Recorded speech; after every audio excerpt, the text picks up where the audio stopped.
गरीब का झोपड़ा है, इसमें खूब जगह है। एक गरीब आदमी की झोपड़ी पर रात में जोर जोर से वर्षा हो रही थी। फकीर था, छोटी सी झोपड़ी थी। स्वयं और उसकी पत्नी दोनों सोए थे। आधी रात को किसी ने द्वार पर दस्तक दी। फकीर ने अपनी पत्नी से कहा, उठ, द्वार खोल दे। पत्नी द्वार के करीब ही सो रही थी। पत्नी ने कहा, इस झोपड़े में जगह ही कहाँ है। आधी रात में अगर कोई शरण मांगेगा तो तुम मना ना कर सकोगे। वर्षा जोर की हो रही है, कोई शरण मांगने ही द्वार पर आया होगा। उस फकीर ने कहा, जगह 2 के सोने के लायक काफी है, 3 के बैठने के लायक काफी होगी। तू दरवाजा तो खोल। द्वार पर आए आदमी को वापस नहीं लौटाना है। पत्नी ने दरवाजा खोला। कोई शरण ही मांग रहा था, भटक गया था और वर्षा मूसलाधार थी। तीनों बैठकर गपशप करने लगे। सोने लायक तो जगह ना थी। थोड़ी देर बाद किसी और आदमी ने दस्तक दी। फकीर ने फिर अपनी पत्नी से कहा, दरवाजा खोल। पत्नी ने कहा, अब करोगे क्या, जगह कहाँ है। अगर किसी ने शरण मांगी? उस फकीर ने कहा, अभी बैठने लायक जगह है, फिर खड़े रहेंगे, मगर दरवाजा खोल। पत्नी ने दरवाजा खोला। फिर कोई आ गया। अब वे खड़े होकर बातचीत करने लगे। इतना छोटा था झोपड़ा। फिर अंततः एक गधे ने आकर जोर से आवाज की, दरवाजे को हिलाया। फकीर ने कहा, दरवाजा खोलो। पत्नी ने कहा, अब तुम पागल हो गए हो, यह गधा है, आदमी नहीं।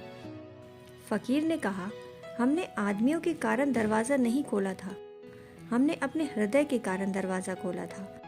हमें गधे और आदमी से क्या मतलब।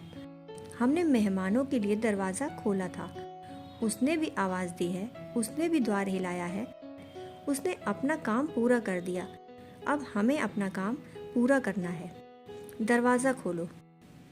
उसकी पत्नी ने कहा, अब तो खड़े होने की भी जगह नहीं है। उसने कहा, अभी हम जरा आराम से खड़े हैं, फिर सट कर खड़े होंगे। और एक बात याद रख कि यह कोई अमीर का महल नहीं है जिसमें जगह की कमी हो। यह गरीब का झोपड़ा है, इसमें खूब जगह है। जगह महलों में और झोपड़ों में नहीं होती, जगह तो हृदयों में होती है। अक्सर हम पाते हैं कि गरीब कंजूस नहीं होता। कंजूस होने योग्य उसके पास कुछ है ही नहीं। पकड़े तो पकड़े क्या, जैसे जैसे आदमी अमीर होता है वैसे वैसे वह कंजूस होने लगता है।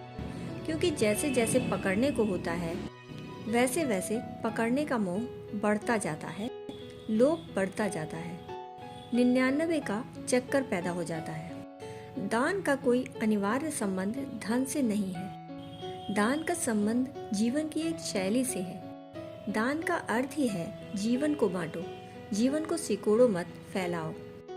जीवन की प्याली से दूसरों की प्याली में जितना रस बह सके बहने दो। जीवन में कृपण ना हो।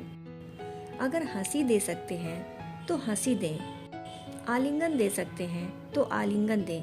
किसी का हाथ हाथ में लेकर बैठ सकते हैं तो उसे राहत मिलेगी तो राहत दें। किसी के दुख में रो सके तो रोएं, किसी की खुशी में नाचें, मगन हो जाएं।